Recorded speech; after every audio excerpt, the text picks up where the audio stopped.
Sahabat Jati, kita ketemu lagi di edisi yang kesekian untuk tema terkait dengan hukum. Tamu saya kali ini adalah Ketua PB Halin, Bung Ito Lauputra SHMH. Saya, untuk diketahui, sama-sama Magister Hukum di Universitas Tadulako, satu angkatan, satu kelas. Beliau adalah ketua kelas saya. Wah. Bung Ito, bagaimana kabar? Kabar baik. Baik, memang sedikit pilek tapi ya masih semangat. Iya. Masih ingat waktu kita satu kelas di Magister Hukum Unpad? Siap, masih Iya. ingat. Yang jelas saya ingat Bung Ito adalah ketua kelas saya. Siap. Saya adalah anggota peserta di ruangan kelas itu. Ini rasanya masih kayak kemarin nih, Bang Ruslan ya. Namun kali ini kita akan fokus bicara terkait dengan hukum. Tapi yang kita mau bicarakan ini bukan lagi soal mata kuliah di kelas. Yang kita mau bicara ini adalah sehubungan dengan profesi kita. Saya advokat, Bung Ito juga advokat. Kami sama-sama di kepengurusan PB Halin Provinsi Sulawesi Tengah. Jadi PB Halin itu adalah Perhimpunan Bantuan Hukum Provinsi Sulawesi Tengah. Bung Ito sendiri ini adalah Ketua Dewan Pimpinan Wilayahnya. Saya adalah bagian dari kepengurusan itu.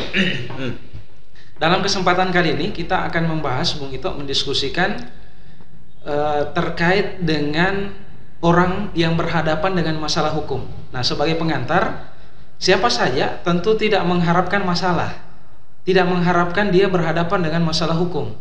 Tapi toh masalah hukum ini bisa saja datang secara tidak diundang, bisa saja datang dengan tiba-tiba. Nah, dari sisi personal, masyarakat sejatinya dia memiliki persiapan, dia memiliki sikap ketika berhadapan dengan hukum. Nah, terkait dengan masalah yang saya sampaikan itu, menurut Bung Ito gimana? Nah, bener banget. Ya. Soalnya kadang-kadang kita kalau berurusan dengan hukum, pasti reaksi pertamanya panik. Iya. Ya kan? Kalau udah panik, biasanya kita tuh udah melakukan hal-hal yang tidak logis. Kemudian karena saking panik, selalu saja ada yang terlupa. Nah, jadi bagusnya ini ada beberapa hal yang akan kita sharing dan mudah-mudahan buat mengingatkan kalau misalnya Anda kebetulan mau nggak mau harus berurusan dengan hukum, apakah sebagai pelapor atau sebagai saksi, maka coba lakukan beberapa hal ini. Iya, benar yang Bung Ito sampaikan tadi ini terkait dengan panik. Jadi dari sisi diri itu tidak ada persiapan. Nah, sehingga berpikir jernih itu sudah tidak bisa lagi. Ketika misalnya mendapatkan surat gugatan atau mendapatkan surat panggilan sebagai saksi sekaitan dengan tindak pidana, langsung buyar, tidur tidak nyenyak, makan tidak enak, kepikiran terus. Jadi poin panik tadi itu. Nah, ketika orang menghadapi dengan masalah hukum itu, Bung Ito, selain itu gimana langkah awalnya? Langkah awalnya ketika dia misalnya mendapatkan surat panggilan seperti itu, gimana harusnya sikapnya? Oke, dan jangan lupa juga Bung Ruslan, kadang-kadang kita ini masih punya semacam satu rasa segan dan juga takut kalau berhadapan dengan orang berseragam. Iya. Karena kalau kita bilang, seragam ini udah yang berurusan dengan saya nih, yang manggil saya, pasti otomatis langsung takut gitu. Iya. Wah, berarti saya ini ada sesuatu yang tidak baik. Tapi tenang aja, nomor satu, pastikan kemana-mana bawa selalu identitas kita yang sah. Nah, KTP itu adalah salah satu senjata yang paling baik untuk memperkenalkan di identitas diri kita, terutama kalau nanti ada urusan-urusan seperti di kepolisian. Iya. Dia akan bertanya untuk memastikan bahwa kita adalah orang yang sebagaimana yang dipanggil misalnya, atau memang yang dicari atau yang dibutuhkan. Nah, jadi jangan sampai KTP itu tidak ada. Nah, saya melihat beberapa teman saya itu kebiasaannya kalau KTP-nya tidak disimpan di dompet, Bang. Iya. Ya, biasanya ditaruhnya di bawah jok motor. Iya. Atau bahkan ada yang dititip sama pacarnya, sama Iya. istrinya. Aduh. Harusnya Ini jangan gitu ya. harusnya jangan. Iya. Ya. Tiap orang yang sudah punya KTP wajib simpan bawa KTP-nya sendiri. Iya. Nah, karena itu pasti akan dicari. Nah, bahkan kalau perlu nih, boleh siapin fotokopi KTP yang udah dipotong seukuran KTP-nya biar bisa disimpan di dalam dompet atau di tempat di dalam tas. Kalau tiba-tiba dibutuhkan, siapa yang tahu? Oke, selain identitas? Nah, selain identitas, sekarang kan zamannya kita berurusan dengan teknologi ya. Iya. Jadi ala bagusnya kalau kalau kita kemana-mana, kalau tiba-tiba ada sesuatu yang penting dan kita takut, jangan-jangan kalau nanti kenapa-kenapa saya tidak rekam, saya tidak ini, tiba-tiba saya dijebak. Bisa jadi kita punya prasangka seperti itu. Iya. Dan saya rasa memang wajar juga kalau kita mengambil tindakan-tindakan yang mencegah kejadian buruk tadi. Misalnya, oh tunggu, saya coba foto deh, paling tidak supaya saya tahu saya berurusan dengan apa dan siapa. Nah, atau coba rekam kalau kita cukup berani. Iya. Karena kadang-kadang saya tidak akan bilang bahwa ini terjadi di tempat itu, tapi kadang-kadang ada oknum juga ya di institusi penegakan hukum yang ternyata berusaha memanfaatkan situasi. Sehingga menurut saya akanlah bijak kalau kita juga melengkapi diri kita dengan dokumentasi. Oke. Berarti tadi itu butuh keberanian juga yang sifatnya positif tentunya ketika berhadapan dengan aparat penegak hukum. Betul. Nah, ketika misalnya dalam posisi itu, adakah keadaan tertentu atau memang menjadi hak kita, misalnya dipanggil nih, atau misalnya menjadi korban tindak pidana, ya, sehingga melakukan laporan. Ada tidak hak-hak di situ yang memang secara hukum dijamin?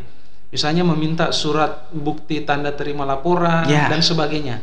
Kadang kan kita hanya melayani saja apa yang diminta oleh penegak hukum, misalnya pihak kepolisian, tapi melupakan terkait dengan hak.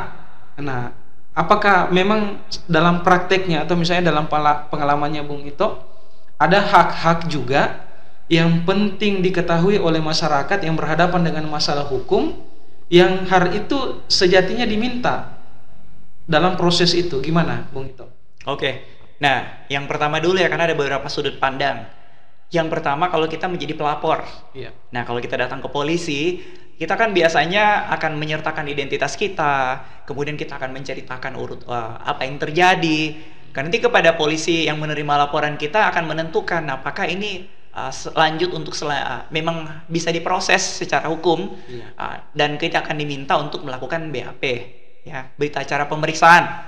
Nah, kita ketika membuat laporan nggak boleh lupa bahwa laporan itu kan dibuat tertulis oleh petugas polisi. Iya. Yang pertama, laporan itu nggak dibayar, gratis. Iya, ini yang penting ini. Kemudian yang kedua, pastikan bahwa setelah kita memberikan laporan, kita mendapatkan yang namanya surat tanda terima laporan polisi. Iya. Ya. Jadi dengan begitu kita punya bukti bahwa saya sudah melapor nih. Itu juga akan jadi dasar kita nanti untuk menanyakan bagaimana perkembangan proses laporan kita. Iya. Nah, yang kadang-kadang kita pikir setelah melapor ya udah selesai deh urusan. Padahal kita sebenarnya berhak untuk menanyakan perkembangannya seperti apa. Dan memang nanti akan ada namanya surat pemberitahuan perkembangan hasil penyidikan. Iya. Kalau misalnya laporan itu diseriusi atau diperiksa oleh pihak kepolisian lebih lanjut. Nah, kemudian juga jangan lupa bahwa ketika kita membuat laporan, jangan datang dengan keadaan kita tidak siap. Misalnya, saya mau cerita tapi saya lupa. Bentar ini. Iya. Nah, karena datang ke sana tapi kita tidak punya bukti-bukti, kita tidak lengkapi, termasuk kronologi peristiwa atau kejadian yang kita alami, itu juga akan menghambat proses diterimanya laporan kita. Iya. Alangkah baiknya, misalnya saya mau melapor nih, tolong dong saya mau melapor, saya ada kecurian gitu. Nah, bukti-bukti segera dikumpulkan semua. Mungkin ada saksi, beberapa orang ya. Kemudian juga ada foto, kalau sempat difoto misalnya area lokasi di mana, sehingga ketika kita menjelaskan di depan polisi dengan didukung bukti-bukti tadi juga bisa membuatnya jadi lebih efisien, bisa lebih efektif laporan itu. Iya. Dalam praktek itu bisa langsung satu kaligus ya. Misalnya di pintu penerimaan laporan kita terima surat tanda terima laporan tadi, adakah keadaan tertentu memang setelah itu langsung ke proses penyelidikan, nah langsung berhadapan dengan para penyidik untuk di BAP? Nah, kadang-kadang ini sifatnya kasuistis. Iya. Karena bagaimanapun juga ketika petugas polisi menerima laporan, dia harus membuat atau menentukan dulu apakah laporan ini memang bisa diproses secara hukum atau tidak. Nah, di sini posisi penting dari polisi termasuk memberikan advice kepada si pelapor. Wah, ini kayaknya kasus ini mungkin bukan kasus pidana misalnya. Ini lebih cocok di ranah ini. Bagusnya begini. Nah, itu sebenarnya satu peran mulia dari pihak kepolisian ketika kita membuat laporan. Karena belum tentu kejadian-kejadian itu memang perlu. Beberapa hal yang kesannya sepele mungkin ya. Oh, saya mau lapor dong tetangga saya itu suka ribut-ribut, udah jam 10 malam masih muter-muter ini gitu, mau lapor gitu. Nah, biasanya kan polisi bilang, yakin nanti kalau dilapor tetangganya nanti jadi masalah loh, kalian musuhan. Kalau bisa ini kejadiannya begini, coba bicarakan baik-baik dulu dengan tetangganya. Nah, jadi hal-hal seperti inilah yang sebenarnya sedang banyak terjadi, tapi kita seringkali tidak paham. Ya, tidak semua hal harus dilapor ke polisi. Ya, ada hal-hal yang kita bisa selesaikan juga dengan cara kekeluargaan. Ya. Berarti tadi di situ ada fungsi penegak hukum ini memberikan edukasi kepada masyarakat pelapor yang kalau kita pelajari di kampus itu terkait dengan kompetensi absolut. Apakah ini ranah pidana atau perdata, petun atau yang lain. Kemudian yang berikutnya adalah keterpenuhan syarat formil dan material daripada tindak pidana. Terus tadi Bung Ito ada menyampaikan di awal tadi terkait dengan proses melapor itu maupun juga dipanggil sebagai saksi untuk membuat terang tindak pidana itu tidak ada bayar-bayarnya. Nah, itu gimana menjelaskannya?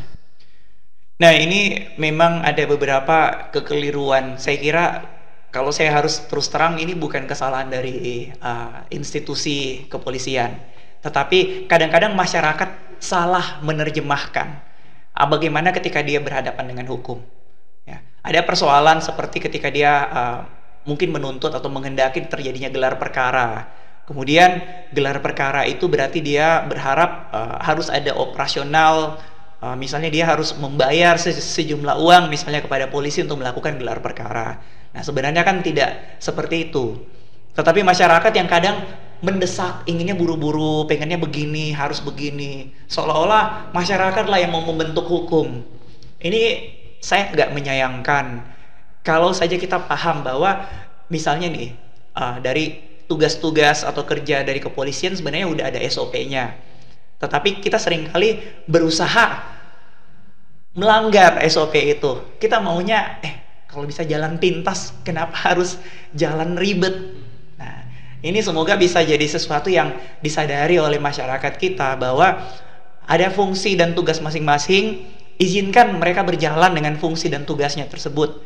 Nah, artinya kita sebagai masyarakat, kesadaran kita, oke, saya mau berproses hukum, tetapi saya juga harus mengerti proses itu seperti ini jalannya. Alih-alih berharap ya jalan pintas tadi. Iya.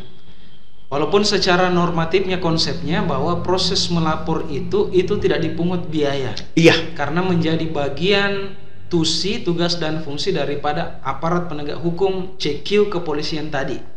Bahkan itu bisa juga merambat nanti ke masalah hukum, misalnya menyuap kepolisian, kemudian juga nanti ada aspek tidak profesional dan sebagainya. Yang jelas kami menyampaikan bahwa dalam proses tadi itu tidak dipungut biaya. Seperti itu ya, Bung Ito. Terus yang berikutnya adalah ini memang letak poinnya adalah penyadaran akan hak sekaligus juga kewajiban daripada masyarakat hukum kita. Nah, dalam hal ini bagaimana peran PB Halin di situ? Kita kan merupakan jajaran PB Halin ketika berhadapan dengan permasalahan hukum masyarakat. Ada yang mau konsultasi. Kalau pihak kepolisian kan tadi seperti yang dijelaskan, tentu akan memberikan penjelasan konsepnya, keterpenuhan syarat formil materialnya, ini menjadi ranah pidana ataupun bukan. Nah, kalau kemudian di PB Halin ada masyarakat yang berhadapan dengan masalah hukum, ini sudah teknis ini, hanya mau minta konsultasi, hanya mau minta penjelasan, kebijakan dari PB Halin sendiri bagaimana, Bung Ito? Nah, kalau misalnya bantuan hukum yang diberikan oleh LBH ya, Lembaga Bantuan Hukum dalam hal ini PB Halin, tentunya itu adalah cuma-cuma atau gratis bagi masyarakat tidak mampu. Nah, sementara juga ada pengkondisian tertentu untuk masyarakat yang mampu. Iya. Prinsip ini tentunya dipegang teguh oleh berbagai LBH yang lain, karena bagaimanapun juga prioritas bantuan hukum itu diperuntukkan bagi masyarakat yang tidak mampu secara ekonomi. Oke. Jadi poinnya tadi itu bahwa untuk kegiatan konsultasi, konsultasi itu sifatnya kegiatan sosial, tidak dibayar dari pihak PB Halim. Karena kan fungsi ormasnya, fungsi pelayanan hukum masyarakat muncul di situ. Padahal kalau untuk profesi lain bisa jadi untuk konsultasi saja itu sudah dibayar. Nah, tentunya dalam hal ini saya menangkap berbeda halnya kalau sudah penanganan kasus. Nah, syukur-syukur di awal misalnya PB Halim sudah memiliki sumber daya keuangan yang memadai, nah, sehingga dia bisa bermitra, dia bisa subsidi silang, sehingga untuk kasus tertentu itu ditangani full advokasinya oleh PB Halim. Tapi dalam hal ini berbeda halnya kalau itu melibatkan badan hukum, kemudian person-person yang memiliki kemampuan secara ekonomi. Pasti juga advokat PB Halim dalam hal ini dengan dikoordinir oleh manajemen tentunya diharapkan dia mendapatkan bayaran atas jasa yang diberikan. Jadi saya menangkap seperti itu. Jadi tidak mesti semuanya gratis. Ada hal tertentu yang disampaikan tadi oleh Ketua PB Halim bahwa untuk badan hukum dan juga person-person yang memiliki kemampuan secara ekonomi tentunya itu dapat berbayar.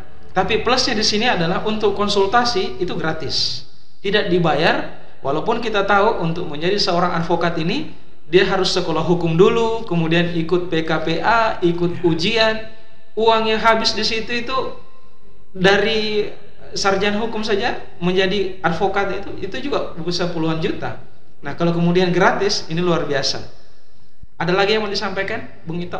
Ya, jadi saya kira kalau kapan saja Anda mungkin berurusan dengan hukum, selalu ingat administrasi, kewajiban administrasinya, siapkan identitas, bukti-bukti kronologi, kuasai dengan baik, kemudian pantau perkembangannya, karena itu adalah hak Anda tentunya.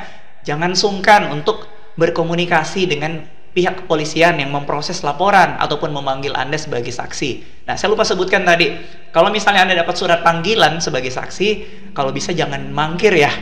Oh iya. Ya, jadi kalau nanti misalnya Anda selalu beralasan saya nggak bisa, sibuk, itu akan memberi alasan supaya Anda dijemput paksa oleh kepolisian. Oh, seperti itu. Nah, jadi kita kan tidak mau, nanti kan kesannya sudah nggak bagus. Ada baiknya coba berkooperatif. Kalau misalnya Anda dapat panggilan, hadir sesuai waktunya, selesaikan tanggung jawab itu, dan pantau selalu supaya ya Anda bisa bernapas dengan lega dan tenang ketika berurusan dengan hukum. Oke, terima kasih Bung Ito. Sahabat jati sekalian, tentunya ketika berhadapan dengan masalah hukum itu tadi kita tidak harapkan. Tapi ketika berhadapan dengan masalah hukum, maka kita harus hadapi di antara tips-tips ataupun cara-cara yang sudah diberikan tadi. Dan juga yang menjadi catatan saya secara khusus adalah kegiatan daripada PB Halim juga memberikan konsultasi hukum gratis. Adapun terkait dengan advokasi pendampingan hukum selanjutnya adalah melihat dari sisi kemampuan ekonomi calon klien. Terima kasih sahabat jati, ketemu lagi di edisi berikutnya. Dadah.